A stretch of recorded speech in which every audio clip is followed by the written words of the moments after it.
हाँ, good morning Arya. Good morning sir. तो थोड़ा सा बात करेंगे नॉर्मल पढ़ाई वगैरह कैसे की आपने, क्या एक्सपीरियंस रहा आपका 2 साल के दौरान। ठीक है। ओके सर, हाँ ठीक है। हाँ, थोड़ा सा जो नए बच्चे हैं जो प्रिपेयर कर रहे हैं उनको भी थोड़ा गाइडेंस मिलेगी, इसी के लिए ये मेनली इंटरव्यू का मेन एम वही है। ओके सर, ठीक है। तो शुरुआत करते हैं। सबसे पहले जो बहुत कॉमन आजकल सवाल होता है वो ऑफलाइन वर्सेस ऑनलाइन, ओह, क्योंकि हाँ। क्योंकि आपने दोनों मोड में पढ़ा है ना। हाँ सर, हमने दोनों मोड में पढ़ा है। हाँ। सो तो sir, as per my opinion sir, offline के बेनिफिट्स और ऑनलाइन के बेनिफिट अलग अलग है। और मतलब ऑफलाइन में मतलब ज़्यादा टीचर स्टूडेंट इंटरेक्शन हो सकता है, ज़्यादा मतलब पर्सनल अटेंशन मिल सकता है, क्योंकि ऑनलाइन में ज़्यादा ध्यान देना स्टूडेंट्स की तरफ और वगैरह वो बहुत कम हो सक जाता है। पर ऑनलाइन के भी बहुत फायदे हैं सर, क्योंकि वो लेक्चर्स री रिकॉर्डिंग देख के मतलब अपन वही चैप्टर को फिर से देख सकते हैं। और उससे हाँ। मतलब अगर कौन सा चैप्टर पीछे पड़ गया है तो फिर उसे ज़्यादा मतलब ड्रैग नहीं करना पड़ता, मतलब दिवाली वैकेशंस के वक्त कवर करना, नहीं तो वो सब चीज़ें नहीं होती है। हम्म।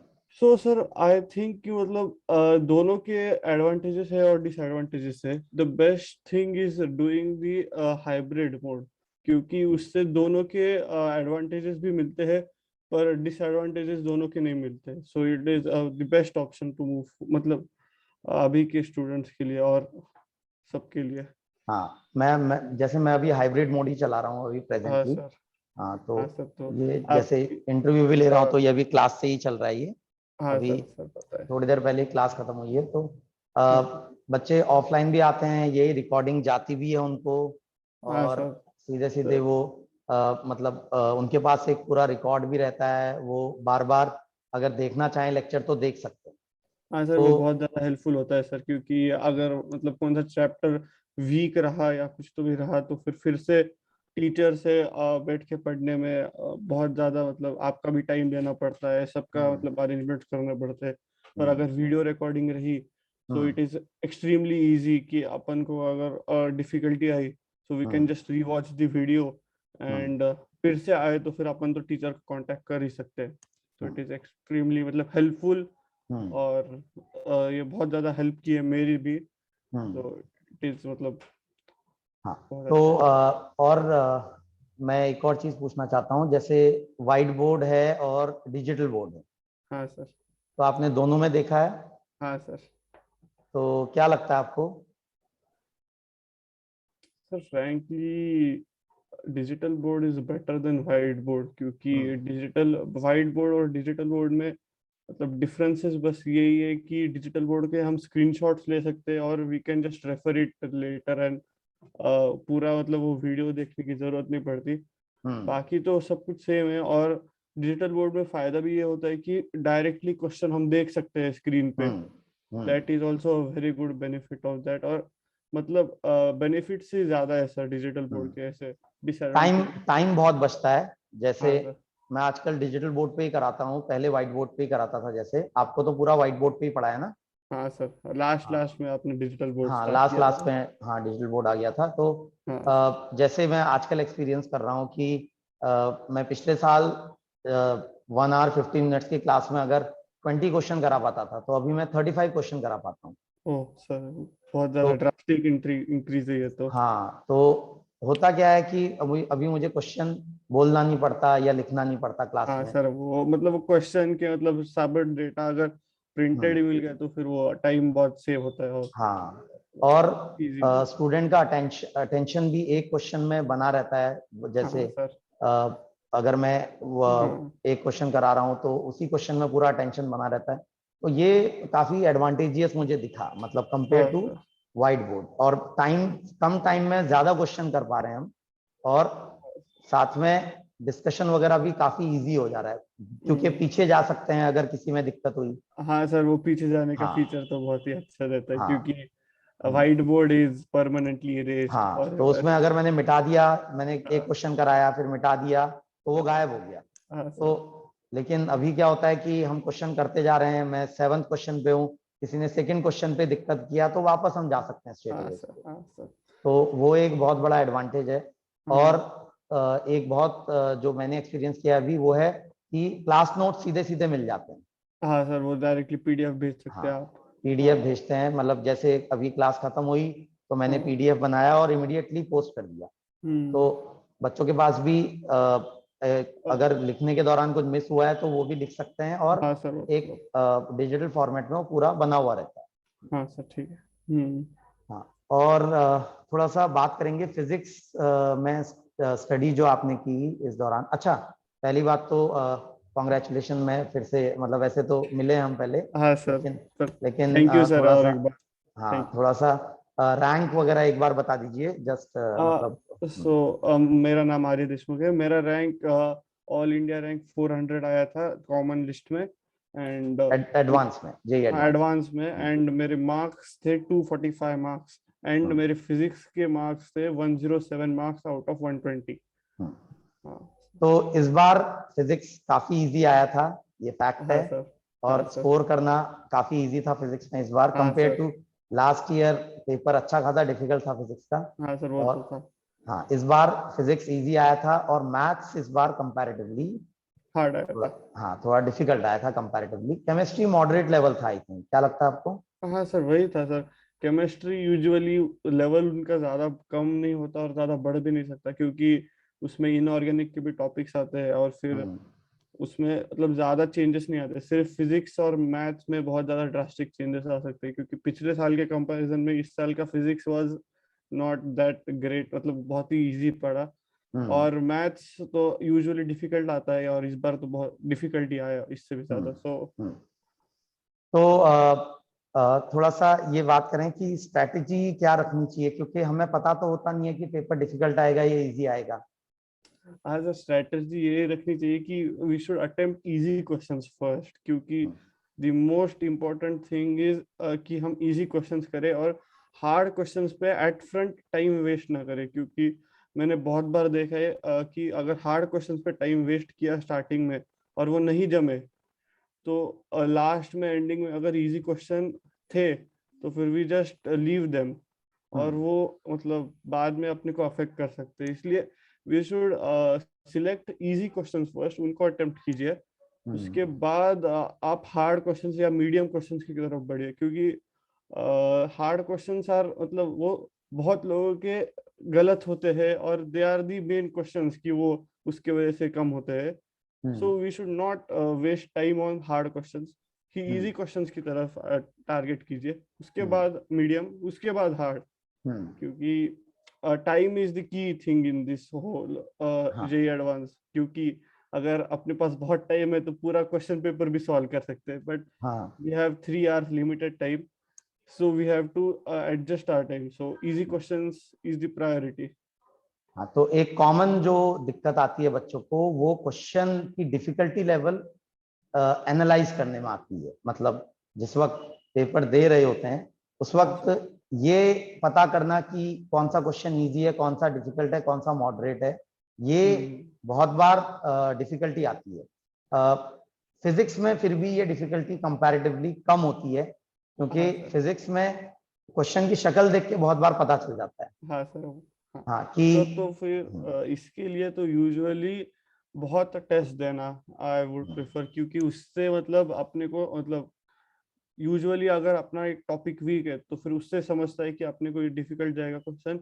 नहीं तो अगर अपन ने बहुत टेस्ट दिए हैं या फिर हाँ टेस्ट ही, तो फिर उससे अपने को समझता है कि मतलब आइडिया मिल सकता है कि अपने को ये क्वेश्चन डिफिकल्ट आएगा, ये क्वेश्चन इजी आएगा। तो फिर यू मतलब शुड एक्सपीरियंस गेन करना। हाँ एक्सपीरियंस चाहिए सर। मतलब जितना ज्यादा टेस्ट दोगे, जितना ज्यादा मतलब टेस्ट, वैरायटी ऑफ क्वेश्चन जितने सॉल्व करेंगे। हाँ वैरायटी ऑफ क्वेश्चन, और मेनली टेस्ट में अगर जितनी वैरायटी ऑफ क्वेश्चन देखी है हम्म, आपने, तो हम्म, फिर उससे आपका काम बहुत इजी होता है कि इजी है हम्म, डिफिकल्ट और मीडियम को एनालाइज करने में। हम्म। बस। अब जैसे फिजिक्स में इस पे पहले स्पेसिफिकली हम बात करें तो हाँ सर। जो टॉपिक थोड़ा सा ट्रिकी आते हैं एडवांस में या हाँ मेंस में भी, तो थोड़ा सा आपको क्या लगते हैं, मतलब कौन से टॉपिक्स यूजुअली ट्रिकी आते हैं, मतलब जिन पे थोड़ा सा ध्यान से करना चाहिए जिनके क्वेश्चन?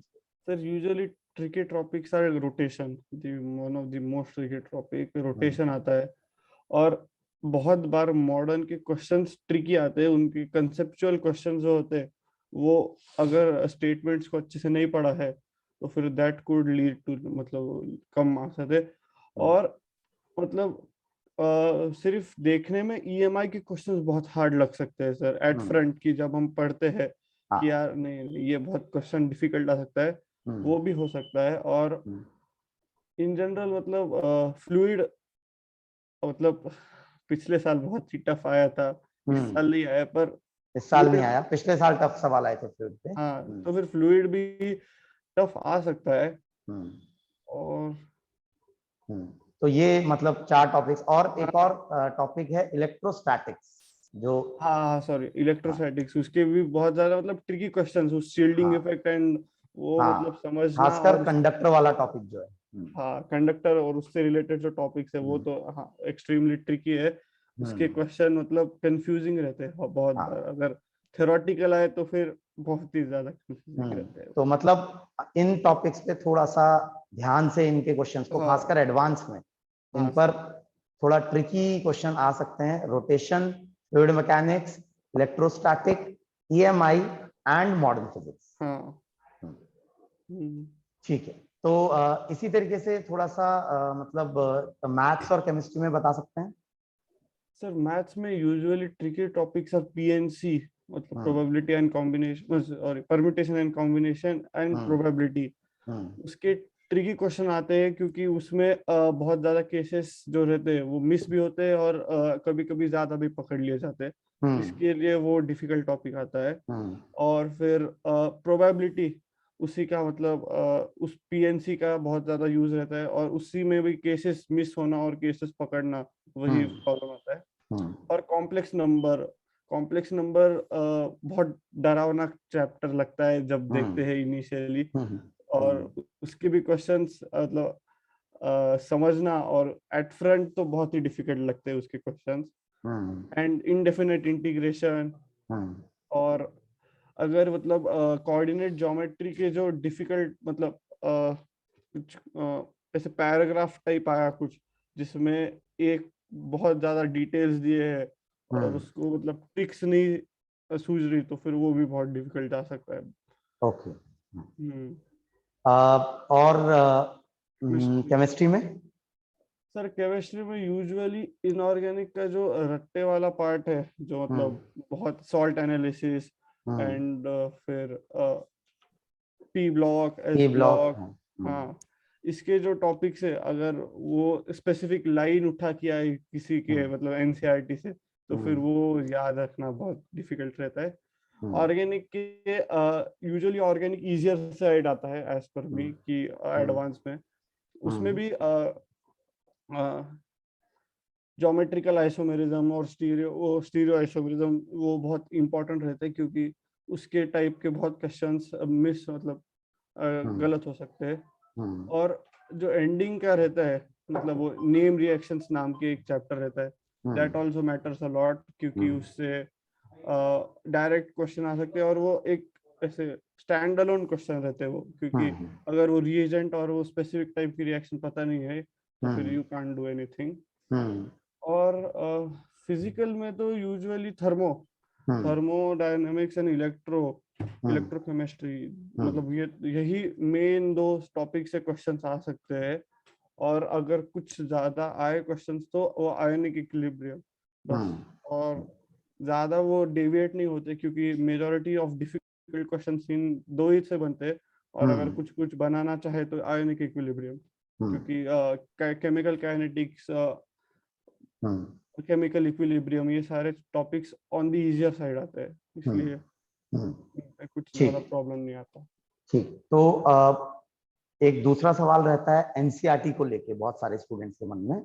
हाँ सर. तो एनसीईआरटी आपको क्या लगता है कौन से सब्जेक्ट्स के लिए इम्पोर्टेंट है, किसके लिए पढ़नी चाहिए, किसके लिए पढ़ने की जरूरत कम है या नहीं है, तो वो थोड़ा सा एक बार डिस्कस करें. सर फर्स्टली तो अगर आप मैथ्स के लिए बात करेंगे अपन, तो फिर मैथ्स के लिए कुछ स्पेसिफिक मैथ्स के जो रीजनिंग और वो उस टाइप के मतलब मेंस के जो एक्स्ट्रा टॉपिक्स है जो एडवांस में नहीं आते, वो टॉपिक छोड़ दे तो केमिस्ट मैथ्स एनसीईआरटी पढ़ने की बिल्कुल जरूरत नहीं रहती है। मतलब उसमें कुछ से ज्यादा नहीं दिया रहता है, इट इज मतलब वेस्ट ऑफ टाइम। जो रीजनिंग और वो जो मैथ्स के एक्स्ट्रा टॉपिक्स आते हैं मेंस के लिए, वो हम हाँ कर सकते हैं एनसीईआरटी से। पर मतलब बाकी भी बुक्स रहती है, उसमें भी बहुत अच्छा दिया रहता है। सो it is not that recommended कि तुम एनसीईआरटी मैथ्स के लिए तो बिल्कुल बिल्कुल ही मत करो।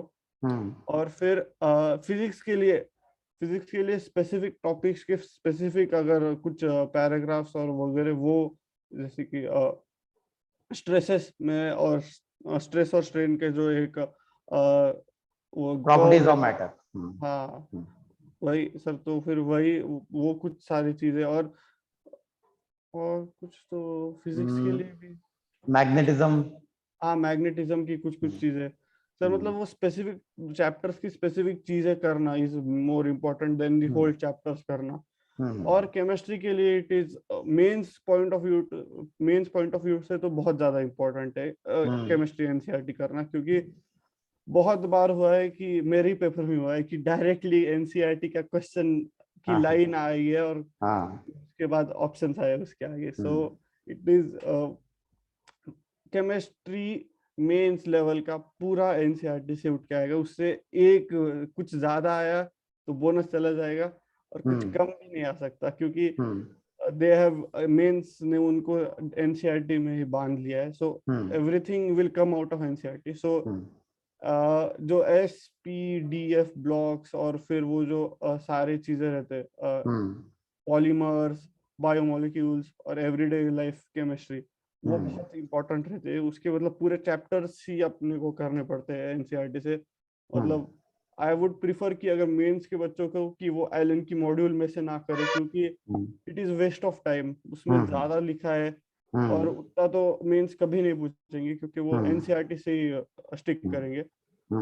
और सर रही बात एडवांस की, तो एडवांस में कुछ ज्यादा स्पेसिफिक टॉपिक्स आते हैं मतलब केमिस्ट्री से, जैसे कि salt analysis and that topics. Salt analysis जितना एडवांस में इन डेप्थ पूछते हैं उतना एनसीईआरटी में नहीं दिया है सर। मतलब वो तो फिर आई वुड से कि अगर आपको इन डेप्थ एडवांस के लिए जाना है, so they can refer Allen modules और द अदर स्टफ दैट मतलब मार्केट में अवेलेबल है, क्योंकि एनसीईआरटी थोड़ा सा कम पड़ जाती है बहुत सारे जगहों में, क्योंकि वो इतना इन डेप्थ नहीं जा सकते।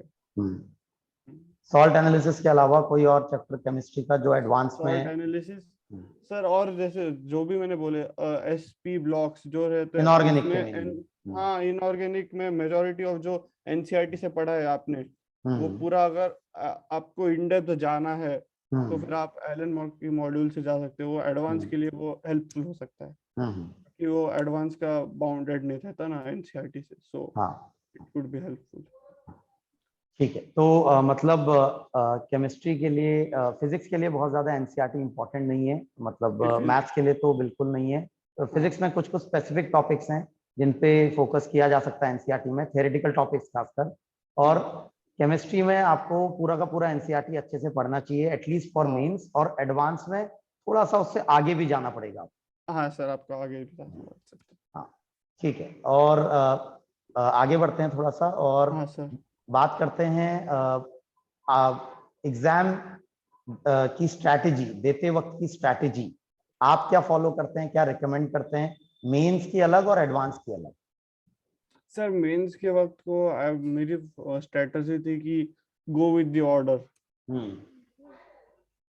मतलब जैसे इनिशियली सिंगल करेक्ट ऑप्शंस थे 20 क्वेश्चन, उसके बाद न्यूमेरिकल है, सो फॉलो द ऑर्डर।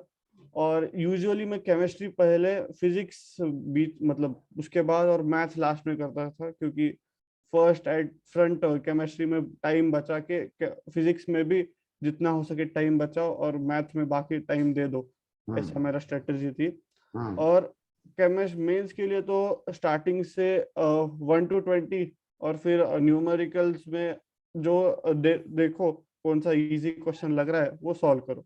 क्योंकि मेंस में ऐसी स्पेसिफिक स्ट्रेटजी कुछ बोल नहीं सकते, क्योंकि उसमें पहले तो रैंडमाइज्ड क्वेश्चन आते हैं और इट इज नॉट वर्थ कि आप 20 to 1 जाओ और फिर 15 से ऐसा कुछ करते बैठो। सो 1 to 20 is the best option. उसके बाद न्यूमेरिकल में आप ढूंढो क्वेश्चन और उससे सॉल्व कर लो, इट इज इजियर। और ये मैंने सभी मेंस के लिए किया। और एडवांस के लिए मैंने मेरा मतलब केमिस्ट्री फर्स्ट, फिजिक्स सेकंड और मैथ्स थर्ड, यही पैटर्न रखा। बस मैंने जब वो इंस्ट्रक्शंस आए थे कि पेपर पैटर्न कैसा था, सो आई डिवाइज्ड अ प्लान कि सबसे पहले मल्टीपल चॉइस करेक्ट ऑप्शंस करूंगा, क्योंकि दे आर दी मतलब +4 मार्क्स रहते हैं और उसमें पार्शियल मार्किंग रहती है, तो इट कुड मतलब टाइम बचाने के लिए केमिस्ट्री में बहुत ज्यादा यूजफुल रहता है, क्योंकि डायरेक्टली उठा के क्वेश्चंस आते हैं। सो और उसमें सबसे पहले किया। और मैंने ज्यादा उसमें मतलब जो कंफ्यूजिंग ऑप्शंस थे वो बिल्कुल नहीं किए, मतलब उसको मार्क करके बाद में रिव्यू करने के लिए छोड़ दिया। जो आई न्यू कि ये श्योर शॉट गारंटी थे वो किए। उसके बाद आई वुड प्रिफर कि सिंगल करेक्ट ऑप्शंस, क्योंकि उसमें क्या होता है कि अपने को ऑप्शंस देख के उसका क्वेश्चन का मीनिंग और क्वेश्चन की हिंट बहुत ज्यादा मिल सकती है। So I did single correct options for paper 1 के लिए। और उसके बाद न्यूमेरिकल्स, 3 न्यूमेरिकल जो 4 मार्क्स थे, जो जिनका वेटेज ज्यादा था, आई डिड दैट। उसके बाद पैराग्राफ किया। ओके। हाँ, तो और तीनों में ये स्ट्रेटेजी फॉलो की आपने, तीनों हाँ सब्जेक्ट्स सर, में? तीनों में ये स्ट्रेटजी फॉलो की मैंने, क्योंकि जो न्यूमेरिकल थे वो 3 मार्क मतलब 4 मार्क्स के थे और वो एक ही न्यूमेरिकल था। So it was worth doing कि वो एक न्यूमेरिकल करता हूँ और 4 मार्क्स लेता हूँ उससे। मतलब पैराग्राफ में किया तो फिर 2-2 मार्क्स के 2 क्वेश्चन करने पड़ेंगे, उससे अच्छा एक ही क्वेश्चन करूंगा मतलब न्यूमेरिकल का। सो आई इस डिड बार जो दैट। पैटर्न आया था, पैराग्राफ में न्यूमेरिकल आए थे एक तरीके से। हाँ सर, इसलिए वो हाँ, और वो जो पैराग्राफ में न्यूमेरिकल थे, वो एक पैराग्राफ में 2 क्वेश्चन आए थे जिसमें +2 मार्किंग थी। हाँ तो एक पैराग्राफ 4 मार्क्स का था। वहीं जो पूरा न्यूमेरिकल था वो मतलब अलग से जो न्यूमेरिकल था वो भी पूरा 4 मार्क्स का ही था। हाँ सर, वो पूरा अलग से ही 4 मार्क्स का था। सो आई प्रिफर्ड कि नहीं मतलब ये +2 करने से अच्छा यहाँ पे +4 करूंगा और फिर +2 बाद में करूंगा। ओके। और ये मैंने पेपर 1 के लिए यही फॉलो किया। पेपर 2 के लिए मैंने या फर्स्टली तो मैंने मल्टीपल सेम फॉलो किया, और उसके बाद पेपर 2 में और सिंगल करेक्ट ऑप्शंस के कुछ नहीं थे क्वेश्चन, उसमें बाकी सब न्यूमेरिकल ही थे। सो आई वेंट विथ कि उसके बाद मैंने वो 3 क्वेश्चंस किए +4 मार्क्स के। उसके बाद मैंने मोस्टली पैराग्राफ किया था, क्योंकि आई थॉट कि single correct is not that worth it, क्योंकि पैराग्राफ का एक क्वेश्चन किया तो उसमें से 4 मार्क मिल जाएंगे मेरे को, एक स्टेम किया तो। सो आई डिड दैट फर्स्ट। उसके बाद लास्टली मैंने वो न्यूमेरिकल सादा +3 मार्क्स वाला किया था। ओके। तो एडवांस में थोड़ा सा फ्लेक्सिबल रहने की जरूरत होती है कंपैरेटिवली, लगता है आपको मेंस के? हाँ सर, बहुत ज्यादा फ्लेक्सिबल रहना चाहिए, क्योंकि ऐसे सब्जेक्ट टू सब्जेक्ट भी pattern follow, it could vary subject to subject. तो फिर और टाइम टू टाइम अगर आपको समझो एक क्वेश्चन या एक सेक्शन में आपको लग रहा है कि नहीं इसमें बहुत ज्यादा टफ क्वेश्चन दिख रहे हैं मेरे को, so you should quit that question, मतलब क्विट दैट सेक्शन, दूसरे सेक्शन की तरफ बढ़ो, फिर उसके बाद ये सेक्शन की तरफ, क्योंकि the main most important thing in advance is time.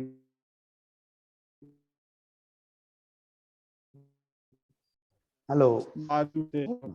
सो आपको फ्लेक्सिबल तो होना ही पड़ता है sir. If you don't be flexible, आपका मतलब बहुत डिफिकल्ट हो सकता है।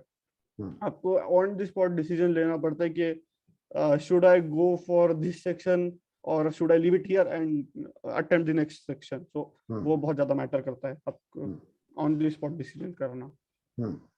तो क्योंकि आपको पता भी नहीं होता कौन सा सब्जेक्ट इजी आया है, कौन सा डिफिकल्ट आया है, और हाँ sir.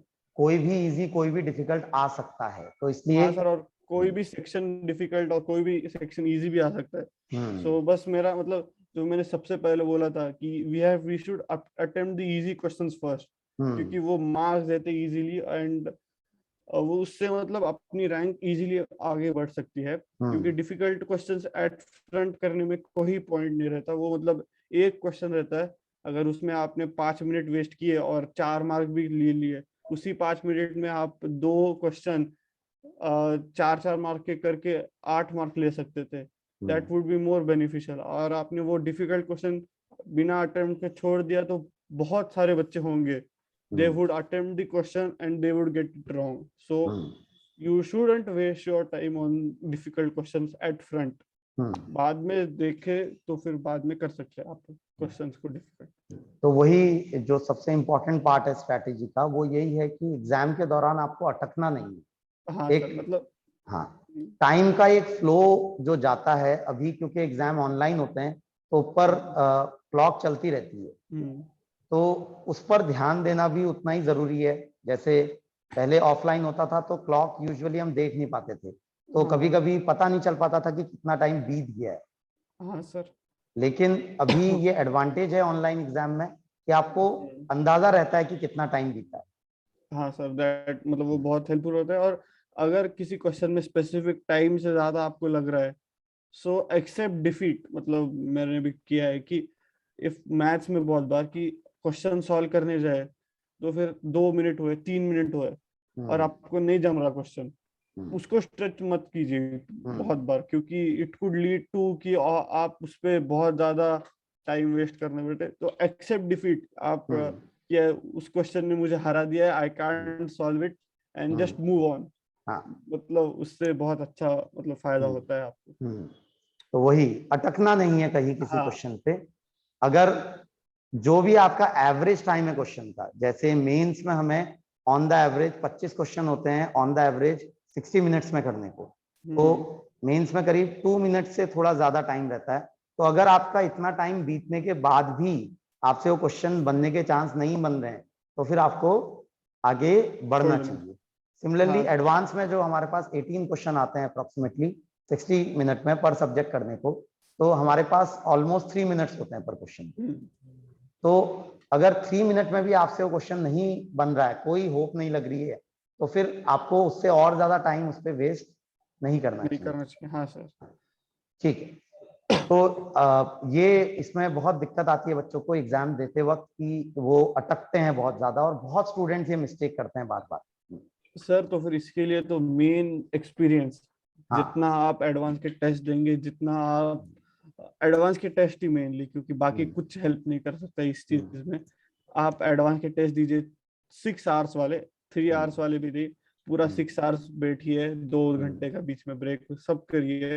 That will train your mind कि नहीं, we should leave this question, we should move forward. क्योंकि एज प्रैक्टिस में हम यूजुअली क्वेश्चन नहीं आ जमा तो फिर उस पर सोचते बैठते हैं, बट एग्जाम में नहीं कर सकते। सो वी शुड मतलब जितना ज्यादा आप एग्जाम मॉक टेस्ट देंगे, एग्जाम पेपर्स देंगे, that would help you very much. जितना ज्यादा आपके पास एक्सपीरियंस होगा कि ऐसा करना चाहिए, दैट वुड हेल्प बहुत ज्यादा। ठीक। और दूसरी बात करते हैं कि other than usually regular time में, जब रेगुलर कोर्स चल रहा होता है उस दौरान यूजुअली हमारे 5 से 6 घंटे क्लास में जाते हैं डेली। हाँ सर। तो उसके अलावा कितना टाइम डिवोट करना चाहिए, बहुत कॉमन क्वेश्चन होता है वैसे स्टूडेंट्स का, पेरेंट्स का भी, कि कितना टाइम हमें पढ़ाई में डिवोट करना चाहिए। तो मेरा बार बार जवाब यही होता है कि आप कितना भी टाइम डिवोट कर सकते हैं, वो कोई लिमिट नहीं है उसकी। लेकिन on the average minimum time आपको क्या लगता है कितना डिवोट, या आप कितना डिवोट करते थे other than classes? Other than classes it is मतलब डे टू डे बेसिस पे चेंज होता था, बट ऑन एवरेज मैं 6 आवर्स मिनिमम तो डिवोट करता था क्लासेस छोड़ के। मतलब usually 2 hours chemistry, 2 hours maths और 2 आवर्स फिजिक्स ऐसा होता था। पर इट वाज एक्सट्रीमली फ्लेक्सिबल। जो मैंने ये बोला, I could just take 4 hours physics और 2 आवर्स मैथ्स और छोड़ दिया मैंने, वो उस दिन केमिस्ट्री नहीं किया। So it is an extremely flexible topic। और सर बस every child is different, so उसने मतलब कितने घंटे आप पढ़ाई की, that doesn't matter। उसने उस कंसेप्ट को ग्रास्प किया और कैसे उसे concept create matter. So I would suggest कि मिनिमम 6 घंटे पढ़ाई करनी चाहिए, but if you can understand the topic in less than 6 hours, it is well and good. मतलब वो आपका ब्रेन अच्छा है, so you can do that. और आपको नहीं समझ रहा है, so you should टाइम देना चाहिए उस टॉपिक पे, उस सब्जेक्ट पे, एंड यू शुड मतलब उसको क्रिस्टल क्लियर करना चाहिए, क्योंकि एडवांस मतलब demands your concepts to be crystal clear. अगर आपने एक भी कंसेप्ट, एक टॉपिक का कुछ भी कम रह गया, so it would just tangle up पूरा. और क्वेश्चंस एडवांस के वैसे ही बनते हैं कि आपको कंफ्यूज करेंगे. उनका मेन लॉजिक अगर आप डिकोड करेंगे तो it is extremely simple questions, बस वो टैंगल करके देंगे आपको. अगर आपके कंसेप्ट क्लियर है, so you can solve them easily. So I would suggest कि मिनिमम 6 घंटे करो. अगर आपके कंसेप्ट क्लियर हो रहे हैं तो कम कर सकते हो, नहीं हो रहे so you should do more than that. ठीक. दूसरी बात कि तैयारी के दौरान जैसे एक कॉमन क्वेश्चन रहता है बुक्स को लेके ना. तो बुक्स को लेके कॉमन क्वेश्चन बार बार आता है स्टूडेंट्स का भी, पेरेंट्स का भी, कि क्या बुक्स फॉलो करनी चाहिए. कोचिंग का स्टडी मटेरियल तो है ही, उसके अलावा और क्या क्या बुक्स, या आपने जो बुक्स फॉलो करी mains as well as advance के लिए? सर मैंने एज पर सब्जेक्ट जाते हैं, सो फिजिक्स के लिए तो मैंने आपका स्टडी मटेरियल फॉलो किया, और फिर सेंगेज पब्लिकेशंस के जो एडवांस के थे उससे मेंस का पूरा हो जाता है सर. एट मतलब पूरा हो जाता है, उसमें कुछ नहीं रहता. और उसके बाद फिजिक्स के लिए मैंने इरोडो की थी जो आपने बोली थी, और उसके बाद पाथ फाइंडर भी की थी मैंने सर. और कुछ पाथ फाइंडर आपको कैसी लगी, मतलब क्या लगा आपको कि रेलेवेंट है एडवांस के लिए या थोड़ा सा ज्यादा है? कुछ क्वेश्चन सर कुछ क्वेश्चंस आर एक्सट्रीमली रेलेवेंट, और कुछ क्वेश्चंस जो पूरे दिमाग के ऊपर से जाते हैं, दे आर नॉट सर. तो फिर उसमें जो कंसेप्ट्स लगते हैं और जो थिंकिंग इन्वॉल्व है, दैट हेल्प्स. क्योंकि क्वेश्चंस तो पूछेंगे नहीं वो वैसे 100%, बट जो उनका पाथवे है कि उन क्वेश्चंस के आंसर की तरफ पहुंचने का, दैट हेल्प्स इन एडवांस. सो मैंने उसके थॉट प्रोसेस डेवलप करने में हेल्प करता है वो आप. थॉट प्रोसेस, और उसके मैंने सिर्फ मल्टीपल चॉइस करेक्ट किए थे, वो सब्जेक्टिव नहीं किए थे, क्योंकि दैट इज ओवरकिल. उतना ज्यादा करके कुछ पॉइंट नहीं होता है. सो उसके भी स्पेसिफिक टॉपिक्स के, जैसे डिफिकल्ट टॉपिक्स इलेक्ट्रोस्टैटिक्स वगैरह वगैरह के मैंने पाथ फाइंडर के किए थे. बाकी इरोडो से होता है, और आपने जो मटेरियल दिया उससे भी होता है.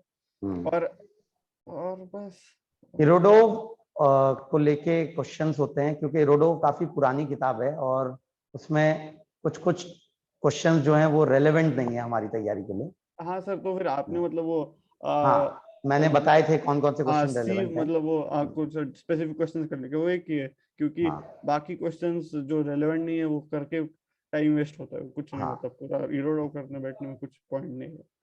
तो जो बहुत अच्छे टॉपिक्स हैं इरोडो में, वो mechanics 1 is very very good. और फ्लूइड मैकेनिक्स ओवरकिल है थोड़ा सा. फ्लूइड मैकेनिक्स में कुछ ज्यादा ही चीजें उसमें दी गई हैं, जितना हमारे सिलेबस के बाहर भी है. जैसे पॉइजलीज इक्वेशंस के सवाल हैं उसमें. हाँ सर, तो फिर मतलब जो आपने बताया था वो लिस्ट, नंबर ऑफ क्वेश्चंस और कौन से चैप्टर से कौन सा करना है, मैंने उतने ही किए, क्योंकि बाकी करने में टाइम वेस्ट होता है, और it is not worth our time कि वो करते बैठे. तो वो स्टूडेंट्स को ये समझने की जरूरत है कि इरोडो is a very good book, but उसका एक एक क्वेश्चन करने की जरूरत नहीं है आपको. हाँ सर, वो एक एक क्वेश्चन तो बिल्कुल भी नहीं करना चाहिए, क्योंकि वो एक्सट्रीम वेस्ट ऑफ टाइम है. तो मैंने एक्स्ट्रा कंसेप्ट भी इन्वॉल्व है, और अगर आपने उसको पता नहीं है, you can just demotivate yourself कि नहीं यार, मेरे को इरोडो के क्वेश्चंस नहीं जम रहे, so how can I be do advance questions. So वो हर क्वेश्चन आप एडवांस के लिए नहीं बना है. जो स्पेसिफिक क्वेश्चंस है, सिलेक्टेड क्वेश्चंस, वही एडवांस के लिए है, और वही एडवांस में हेल्प करते हैं. सो पूरे क्वेश्चन तो बिल्कुल नहीं करने चाहिए इरोडो के. ठीक. और पाथ फाइंडर बिल्कुल बहुत अच्छी किताब है, वेरी गुड बुक, बट उसमें subjective question are quite difficult. हाँ सर, वो सब्जेक्टिव क्वेश्चन सर ओवरकिल, वो मतलब फ्रैंकली मेरे ओपिनियन में वो कुछ ज्यादा हेल्प नहीं करते. बस उसके जो मल्टीपल करेक्ट ऑप्शंस है, वो अपने को पाथ बताते हैं कि ये क्वेश्चन स्पेसिफिकली कैसे सॉल्व करना चाहिए या इस टाइप के क्वेश्चन स्पेसिफिकली सॉल्व कैसे करना चाहिए, क्योंकि दैट हेल्प्स इन एडवांस, क्योंकि हाँ इसलिए ठीक मैंने वो पाथ फाइंडर किया था। ठीक। तो सिंगेज और डीसी पांडे भी किया क्या आपने? नहीं सर, डीसी पांडे नहीं किया। सिंगेज आई फॉलो किया थॉट केवल। I thought सिंगेज was more than enough कि अभी डीसी पांडे उसी लेवल की नहीं तो उससे कम ज्यादा है, तो फिर आई डिडंट थॉट कि उसी स्टेप पे अपन आगे बढ़े, सो आई ठीक है, just सिंगेज is a good book, अच्छी किताब है। और आई थिंक क्वेश्चंस का लेवल उसमें अरिहंत की किताब से थोड़ा सा बेटर है कंपेयर हाँ टू। सर। हाँ तो तो फिर हाँ, तो इसलिए Cengage is a good book, but Arihant is also a good book, हाँ मतलब sir, DC DC Pandey. Pandey is also very good book, मतलब मैंने कभी ट्राई नहीं किया बट मेरे दोस्त बोलते हैं it is also very good book DC Pandey, अगर उससे सॉल्व करना चाहते तो हाँ, तो मतलब मेन इसीलिए। बात है कि एक बुक फॉलो करें अच्छे से। हाँ sir, sir that is very main, क्योंकि अगर आपने एक बुक फॉलो की है सो एट द एंड कि आपको एक कॉन्फिडेंस होता है यार एक बुक तो कंप्लीट की है मैंने, बस यू हैव दैट कॉन्फिडेंस कि नहीं अभी मैंने एक बुक तो कंप्लीट की है, मेरे को इस बुक के क्वेश्चंस आए तो I can solve them, that मतलब ये कॉन्फिडेंस आगे के सॉल्विंग और करने में बहुत हेल्प करता है। एचसीवी के बारे में? Sir HCV is very good book for reference and उनके स्पेसिफिक क्वेश्चंस जो थ्योरेटिकल क्वेश्चंस रहते हैं थर्मोडायनेमिक्स और जो रोटेशन के वगैरह स्पेसिफिक थ्योरेटिकल क्वेश्चंस फ्रैंकली वो बहुत ज्यादा अच्छे रहते हैं।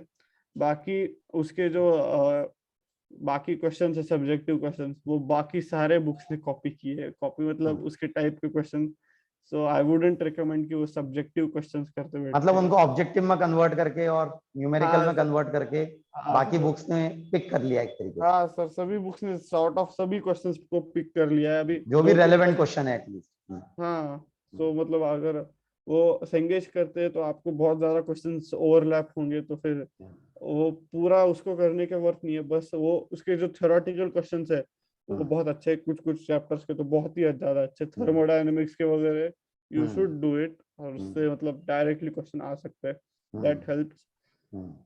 और ठीक है, और थोड़ा सा आगे बढ़ेंगे और बात करेंगे मैथ्स की। मैथ्स में कौन कौन सी बुक्स आपने फॉलो की? सर मैथ्स में मैंने मेजरली सिंगेज ही फॉलो किया था, क्योंकि आई थॉट और मेरे सभी मेरे फ्रेंड्स और बाकी सब ने भी बोला था कि Cengage is extremely good book, और as per my experience it helps up until advance, मतलब एडवांस के एक स्टेप पहले तक पूरा सिंगेज का मैथ्स कवर से कर सकता है, मेंस तो मतलब वो मतलब पूरा हो जाता है सिंगेज किया तो आपने।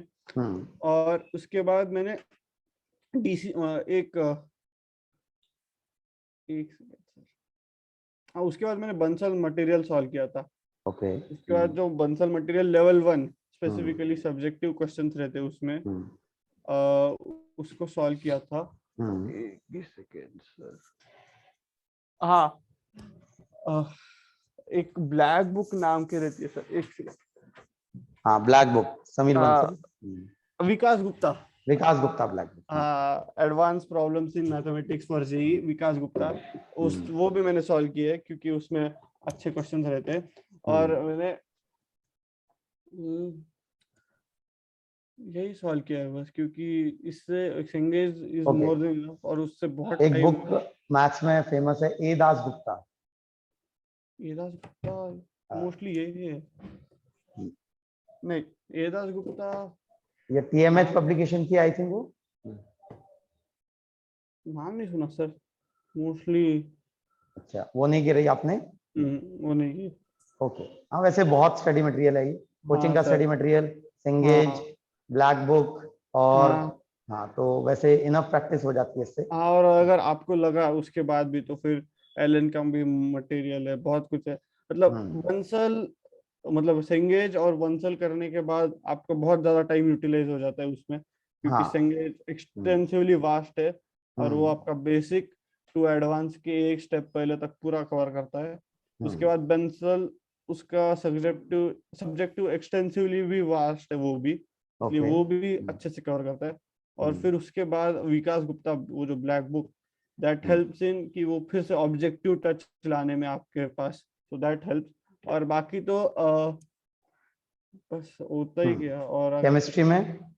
केमिस्ट्री में नरेंद्र अवस्थी, फिजिकल केमिस्ट्री। हाँ physical chemistry, Narendra Awasthi, MS Chauhan for organic chemistry, hmm. और VK Jaiswal for inorganic chemistry. ये तो बालाजी पब्लिकेशन के बुक है, ये किए। उसके बाद जो मतलब स्टडी मटेरियल जो कोचिंग क्लासेस देते हैं वो किया था। और फिर उसके बाद हिमांशु पांडे भी आती है इसके लिए, क्या ऑर्गेनिक के लिए, हिमांशु पांडे, दैट हेल्प्स। पर उसमें बहुत ज्यादा एक्सेसिव ओवरकिल क्वेश्चंस है, सो उसको ज्यादा पहले आप MS चौहान प्रिफर कीजिए, उसके बाद हिमांशु पांडे कीजिए अगर आपको पास उस स्पेसिफिक टॉपिक्स में कुछ ज्यादा डिफिकल्टी जा रही है, क्योंकि उसमें ईच सेक्शन में 200 क्वेश्चंस है, तो बहुत ज्यादा हो जाते हैं, इसलिए पहले अब हाँ, जैसे एक क्वेश्चन जो बहुत कॉमन आता है इसमें बुक्स को लेके, जैसे केमिस्ट्री में थियोरेटिकल किताबें हैं, मॉरिसन बॉयड और नहीं सर, हाँ I would not prefer them, क्योंकि दैट आर एक्सेसिव ओवरकिल। वो करने से कुछ पॉइंट नहीं होता है। उसमें पहले तो आपको जो सेंटेंसेस है वैसे आपको मतलब कंफ्यूजन बढ़ाने के लिए ही है वो बुक्स। आप प्रेफरेबली वो बुक्स को हाथ भी मत लगाइए, you should never touch them. मतलब पहले तो नोट्स जो आपने बनाए हैं खुद के, और जो आपके कोचिंग क्लासेस के स्टडी मटेरियल में दिया है वो, और अगर कुछ और लगा तो फिर आपके पास बाकी कोचिंग क्लासेस के स्टडी मटेरियल तो है, मतलब वो इनऑर्गेनिक के लिए वगैरह। सो वो बुक्स जो, और जैसे फिजिक्स में भी बहुत सारी थियोरेटिकल किताबें हैं, वैसे जैसे यूनिवर्सिटी फिजिक्स है या और भी किताबें यूनिवर्सिटी फिजिक्स के अलावा, जैसे रेसनिंग हॉलिडे है, तो ये कभी देखी क्या आपने या जरूरत पड़ी कभी देखने की इनको? कभी नहीं sir, I would never suggest कि आप मतलब थ्योरेटिकल बुक्स पढ़िए और करिए, क्योंकि इट डजंट मेक सेंस। आपको प्रैक्टिस चाहिए, वी डोंट नीड कि आप उसमें थियरी पढ़ के बैठे और उसमें PhD करें, वी डोंट नीड दैट। आपको प्रैक्टिस ये चाहिए। बहुत कॉमन मिस्टेक्स है स्टूडेंट की कि, और पेरेंट को भी पता नहीं चलता है बहुत बार ये चीज कि वो बुक खोल के बैठ जाते हैं, थियरी पढ़ते रहते हैं और क्वेश्चन सॉल्व नहीं करते हैं। तो आप ज्यादा से ज्यादा टाइम अगर थियरी में डिवोट करेंगे तो आपकी प्रॉब्लम सॉल्विंग कम होगी। तो सर आई वुड से कि 100% प्रॉब्लम सॉल्विंग है, जितना 99%, थोड़ा सा करेक्ट, 99% प्रॉब्लम सॉल्विंग, जो 1% बचा है वो आप जो थ्योरी आपको डिफिकल्ट लग रही है वो पढ़ सकते हैं, उसके बाद भी आपको उसी के क्वेश्चन से सॉल्व करने हैं। You should never just read theory again and again and again, it doesn't help. वो मतलब कुछ नहीं, मतलब वो लाइन लर्न करने जैसे हो जाएगी, उससे आपका कुछ गेन नहीं होगा। सो थ्योरेटिकल बुक्स और जो ऐसे बुक्स है, you should never follow as per me. ठीक, तो यही मैं सजेशन भी देता हूँ स्टूडेंट्स को कि बुक्स के पीछे बहुत ज्यादा नहीं भागेंगे। प्रॉब्लम सॉल्विंग बुक्स जो हैं they are very good, all books are good. एक बुक पकड़ के आप उसको सॉल्व करना स्टार्ट करिए, और साथ में कोचिंग का मटेरियल तो है ही, और HC वर्मा है। तो इतना आई थिंक इनफ है फिजिक्स के लिए। तो ये मेरा भी सजेशन होगा, जैसे आर्या ने भी बोला कि बार बार थियरी पढ़ना is you will lose your precious time of problem solving. 100%। हाँ, तो वो एक्सपीरियंस आप गेन नहीं कर पाते हैं, प्रॉब्लम सॉल्विंग का टाइम आपका जाता है, आपको लगता है कि आपको आने लग गया है, लेकिन वो आने की जगह आपका टाइम वेस्ट ज्यादा हो जाता है। हाँ, द मोस्ट इम्पोर्टेंट थिंग, आपको लगता है कि आई नो कि यार नहीं, I know this formula so I can use it, but you can not use it. वो आपको जब तक आप खुद यूज नहीं करते, आपको उसके मतलब ट्रिक्स समझते नहीं कि नहीं ऐसे नहीं, ऐसे यूज करना चाहिए, दैट हेल्प, मतलब उससे वही हेल्प करता है। आपको वो फॉर्मूला पता होना इट डजंट हेल्प जब अप्लाई करते हैं उसको क्वेश्चन। हाँ, अप्लाइड क्वेश्चन, मतलब वो अप्लाई करना ही इम्पोर्टेंट है, फॉर्मूला इज डजंट मैटर। वो कुछ ज्यादा पढ़ के कुछ नहीं। ठीक, और कुछ बातें, अच्छा हाँ, आपकी ये पूरी जैसे 2 साल की तैयारी रही, तो फिजिक्स के बारे में हम बात करेंगे मेनली। तो आपको इनफ टेस्ट वगैरह सब मिले या क्या लगा आपको?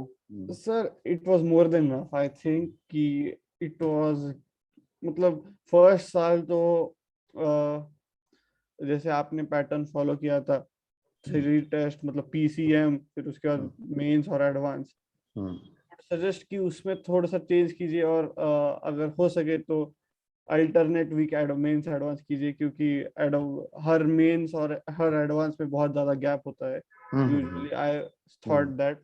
और बाकी टेस्ट वगैरह तो आप मतलब थोड़ा सा लॉकडाउन में स्टार्टिंग में थोड़े से कम हो गए थे, एंड आपने एडवांस के टेस्ट भी कम किए थे थोड़े से, तो अभी थॉट कि नहीं, आपने वो थोड़ा करना नहीं चाहिए था, यू शुड हैव केप्ट उतना ही थे। और आपने बीच में सीईटी की भी रखे थे, वी थॉट कि सीईटी के साथ थोड़ा सा मेंस नहीं तो एडवांस के भी टेस्ट रखने चाहिए थे, आपने वो किया। और उसके बाद मेंस की बात तो आपने बहुत ज्यादा हेल्प की, क्योंकि आपने आसपास हर रोज टेस्ट रखे थे, डेली फिजिक्स के टेस्ट थे, और आपने उसका बाद डिस्कशन भी रखा था, तो फिर फिजिक्स के तो आपने more than enough test provide किए हैं। बस मैं और एक सजेस्ट करूंगा सर आपको कि आपने ओलंपियाड के थोड़ा सा टेस्ट लॉकडाउन में पूरे बंद कर दिए थे, लाइक ओलंपियाड तो लॉकडाउन के वक्त एक्चुअली मेरे पास कुछ था नहीं टाइप वगैरह करवाने के लिए ना, ऑफिस पूरे बंद थे, इसलिए इसलिए उस दौरान नहीं हो पाए थे वो, क्योंकि हाँ सर, नहीं आपने वो उसके कुछ भेजा भी नहीं सर, स्टडी मटेरियल हाँ कुछ हाँ और कुछ, मतलब वो मतलब छोड़ नहीं, दिया था। ओलंपियाड के लिए तो स्टडी मटेरियल वही जो हमारी प्रीवियस ईयर ओलंपियाड की किताब है, ए सौरभ ना। हाँ सर वही, हाँ सो वो है, और उसके अलावा पाथफाइंडर और सिंगेज इनफ होती हैं वैसे काफी, मतलब लेवल 1 के लिए तो।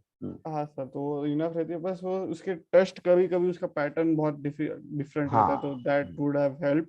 हम्म, बस और एवरीथिंग, अभी टेस्ट छोड़ के तो आपने तो फुल वे में सपोर्ट किया हमारा, हम्म, हम्म, मतलब लॉकडाउन से पहले तो hmm, we used to see each other every day frankly, hmm, but उसके बाद आपने तो रिकॉर्डेड लेक्चर्स डालना शुरू किया था। हम्म, उसके बाद आपने ऑनलाइन शायद से इस साल के फरवरी में स्टार्ट किया ना। हाँ हाँ, हाँ, सो उसके बाद तो अपना मतलब लाइव इंटरेक्शन ही होने लगा था, क्योंकि उसके हम्म, पहले हम्म, आप रिकॉर्डेड ही भेजते थे, हम्म, दैट आल्सो हेल्प, क्योंकि on the hmm, spot doubt clearing होने लगा, एंड दैट हम्म, मतलब बहुत हम्म, अच्छा था। हम्म। और ठीक है, अब तो अब प्रेजेंटली क्या है, सेटअप हो चुका है पूरा, मतलब क्योंकि ये लर्निंग फेज था एक तरीके से, हाँ मतलब ये जो लॉकडाउन वाला फेज था, इसमें एक तरीके से फायदा ये हुआ कि अब बहुत सारी नई चीजें पता चली, एक हाँ, तरीके से जो वाइट बोर्ड सिस्टम से डिजिटल बोर्ड सिस्टम में शिफ्ट हुए, और रिकॉर्डिंग अच्छे से करने लगे, लाइव मतलब हाइब्रिड क्लास चल सकती हैं, तो हाँ सर, अभी काफी इम्प्रूव हो गया उस मामले में। और अभी प्रेजेंटली बच्चे जूम पे भी इंटरेक्ट करते हैं और सामने बैठ के भी इंटरेक्ट करते हैं, तो हाँ दोनों सर, फैसिलिटीज आपके पास रहती हैं। हाँ सर तो फिर ये हमारे इस साल के बच्चों को तो हमारे जो प्रॉब्लम्स थे वो तो मोस्ट प्रोबेबली फेस करने की कुछ मतलब प्रॉब्लम ही हाँ नहीं आएगा, वो मतलब हाँ वो आयन आउट तो हो गए होंगे सारे प्रॉब्लम्स हमने हाँ, जो फेस किए थे, आपने जैसे वही बोला। वही तो, क्योंकि वो लॉकडाउन अचानक से हो गया था, कुछ हाँ पता नहीं चला था, कोई सेटअप नहीं कर पा रहे थे, घर से बाहर नहीं निकल पा रहे थे, हाँ सामान सर, भी नहीं मिल रहा था, सब कुछ हाँ सर, बंद था, सर वो अमेजन बहुत भी नहीं था डिफिकल्ट अवेलेबल। फेज था, हाँ वो तो था। तो खैर ठीक है, वो चलिए वो फेज तो बीत गया। बाकी अभी आपने फिर क्या फाइनलाइज किया है, कुछ सोचा है एडवांस के बेसिस पे क्या लेने का? Sir most probably I would take IIT Roorkee CS. IIT Roorkee CS, okay. हाँ आपकी बात हुई आईआईटी दिल्ली में? हाँ सर, आईआईटी दिल्ली में बात हुई, मैंने उससे निखिल कुलकर्णी से बात की, hmm, and he said both the branches are on the same level frankly, hmm, उसने बोला if you weigh them on a weighing scale, IIT Roorkee CS and IIT Delhi electrical, it is on the same level, उसमें ज्यादा कुछ फर्क नहीं पड़ेगा। हम्म, and उसने बोला कि जो तू बोल रहा है कि आगे जाके तेरे को एमबीए और एमएस करना है, एमबीए के लिए तो तू कहाँ से भी कर सकता है, इट इज एक्सट्रीमली मतलब इजी, हम्म, क्योंकि आईआईटी का टैग तो है पहले से, और फिर हम्म, एमबीए करने के लिए यूजुअली कॉलेजेस में वो लीडरशिप थोड़े से स्किल्स और वो इवेंट्स में पार्टिसिपेट वगैरह करना पड़ेगा, वो तो हम्म, तू आईआईटी दिल्ली में भी कर सकता है, रूरकी में भी कर सकता है। एंड बाकी अगर तेरे को एमएस करना होगा तो computer science would be a easier thing to do and move forward MS करने के लिए, क्योंकि इलेक्ट्रिकल करके तेरे को कंप्यूटर साइंस के कोर्सेज करने पड़ेंगे अगर तेरे को फ्यूचर में एमएस करना है। So that would be just बहुत ज्यादा पेन होगा, तो इसलिए आई वुड प्रिफर कि मैं आईआईटी रुड़की सीएस करके I okay, would just move forward. ठीक, ओके। और एक और बात मतलब मैं बोलना चाहता हूँ पेरेंट्स को भी, स्टूडेंट्स को भी, कि ये जो तैयारी है, मतलब जिस दौरान हम ये 2 साल के दौरान ये तैयारी करते हैं, तो बहुत बार ये फोकस रहता है कि हमको रैंक अच्छी से अच्छी चाहिए। तो रैंक अच्छी से अच्छी अपने आप आ जाती है आपकी, अगर आप पढ़ाई अच्छे से करेंगे। हाँ तो what you should keep in focus, कि आप केवल रैंक को फोकस में रख के पढ़ाई करनी चाहिए या सीखने के हिसाब से पढ़ाई करनी चाहिए, क्या लगता है आपको? सर 100% सीखने के हिसाब से पढ़ाई करनी चाहिए, क्योंकि it helps better than rank को अगर आप टारगेट करते बैठो, it never gives you benefits. अगर आप सीखने के हिसाब से करोगे तो आपको कंसेप्ट भी अच्छे से समझेंगे। एंड मतलब रैंक तो आप अगर अच्छे से सीख गए तो फिर वो तो बोनस बेनिफिट रहता है आपके पास कि वो अच्छी रैंक आएगी। बट सीखने का जो एम है, that if you achieve, it's the main M बस। बाकी रैंक आना वो कुछ मतलब इट हैपेंस जैसे ही तुम सीख जाओ एंड यू जस्ट स्टडी, वही, रैंक जस्ट इसको फॉलोज यू। मतलब आप सेकेंडरी और प्राइमरी क्या रखते हैं? क्योंकि अभी प्रेजेंटली होता यह है कि बहुत बार जैसे कोचिंग इंस्टीट्यूट्स की भी दिक्कत है इसमें, कि कोचिंग इंस्टीट्यूट्स रैंक को बहुत ज्यादा प्रेफरेंस देते हैं। मैं पर्सनली देना नहीं चाहता, लेकिन कोचिंग इंस्टीट्यूट यूजुअली ये जो एक तरीके से मास हिस्टेरिया है, ये बिल्डअप करने में कोचिंग इंस्टीट्यूट का भी बहुत बड़ा रोल है हाँ कि सर, हाँ। सर आई वुड सजेस्ट कि पहले सीखो खुद। और क्योंकि रैंक अफेक्ट्स एनीथिंग, क्योंकि उस टाइम पे अगर आपने एडवांस में आपका कुछ तो भी हुआ एंड इट इज मतलब कुछ मतलब you just didn't have your mind on your exam, एक ही दिन रहता है वो, इसलिए अगर उस दिन कुछ भी गलत हुआ, कुछ भी खराब हुआ, so your rank would be affected. So your rank is just your सीखने जितना तुमने सीखा है, और कुछ तो ही luck factor multiplied by luck factor उसका रैंक रिप्रेजेंट करता है। अगर तुम्हारा लक भी अच्छा हुआ और तुमने सीखा भी अच्छा है तो you would get a better rank. पर अगर तुमने सीखा अच्छा है और थोड़ा सा लक फैक्टर कम पड़ गया, you don't have any regret sir.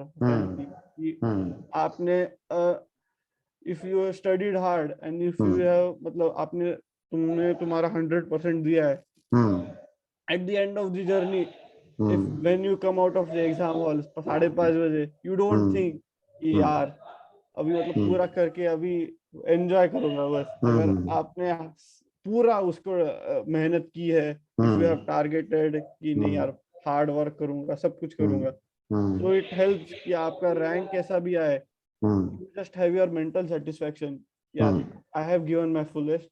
अभी कुछ लक फैक्टर भी है, कुछ जो मेरे हाथ में नहीं है वो भी कुछ फैक्टर्स है, तो मैंने अपना 100% दिया है। I don't have any regrets, जैसा रैंक आएगा आने दो। तो दैट हेल्प्स लॉट, क्योंकि मैंने देखा है कि रैंक को अगर आप फोकस करोगे तो you would not study that hard and you would just lack of थोड़ा सा।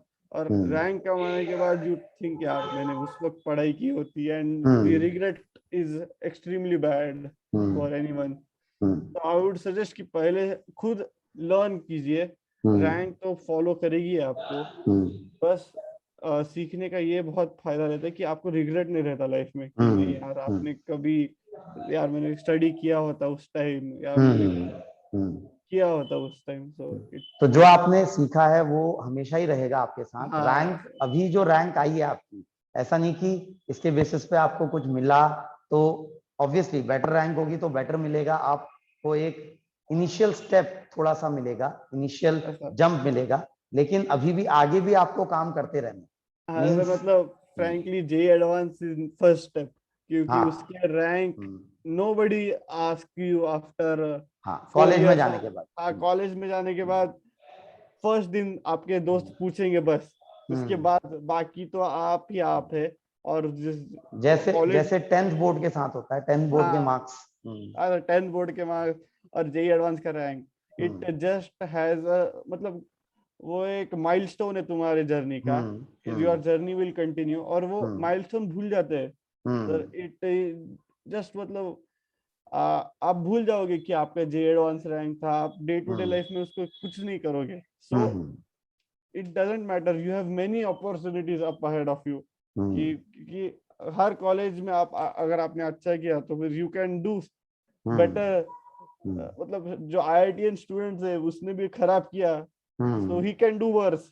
और अगर आप एनआईटी में हो और अगर आप किसी भी कॉलेज में हो, आपने बहुत अच्छा से किया, so you can be on the top of the world. So it doesn't matter तुम्हारा IIT JEE एडवांस का रैंक कैसा आया, you just have to move on, move forward, और अच्छे से करना चाहिए बाद में। बस यही सजेशन होगा बस सबके लिए मेरा। ओके ठीक है, और कुछ आर्या? सर और कुछ बस यही कि जो प्रिपरेशन है उसमें बहुत अप्स एंड डाउन्स रहते हैं, you have to face them. मतलब there are some times in 2 साल की जर्नी में कि यू थिंक यार क्यों कर रहा हूँ मैं, बहुत क्वेश्चन आता है यार क्यों कर रहा हूँ। You have to just get your everything together, और बस वो जो तुम्हारे डाउन्स है उसमें खुद को ज्यादा डिप्रेस या ज्यादा मतलब difficult to say, but you should not, there is a time for everything.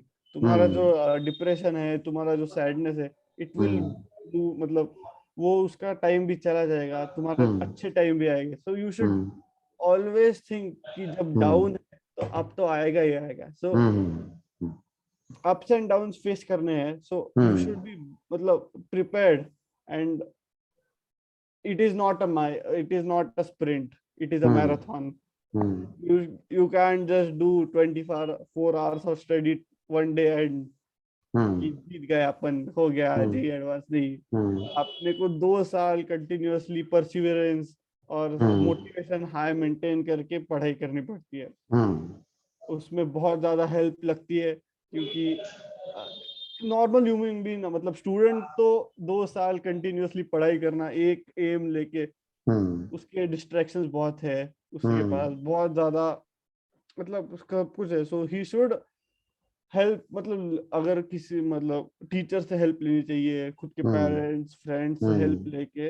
He should just be motivated, focus on his aim and study. और अप्स एंड डाउन्स आएंगे, just face them and move on. बस 2 साल मतलब अगर तुमने अच्छे से किया, you will never forget this 2 years की यार मतलब मेरे भी अप्स एंड डाउन्स थे। So when I look back कि यार क्या थे वो दिन, आई जस्ट लाफ कि यार क्यों मतलब इट इज मतलब इनफॉरगेटेबल मेमोरीज है वो। तो you should just face it and move forward. ठीक है, okay Arya, Thank you, sir. It was very very nice talking, और मोस्ट प्रोबेबली बहुत हेल्प होगी स्टूडेंट्स को इससे। ठीक है, हाँ सर, आई होपफुल। ठीक है, हाँ तो कांटेक्ट में रहेंगे हम। ठीक है, हाँ सर, बाद 100%। में भी बात करेंगे, और हाँ सर, कॉलेज में जाने के बाद मैं कांटेक्ट करूंगा आपको एक बार। ठीक है, हाँ sir, 100%। Okay, thank thank you sir. You.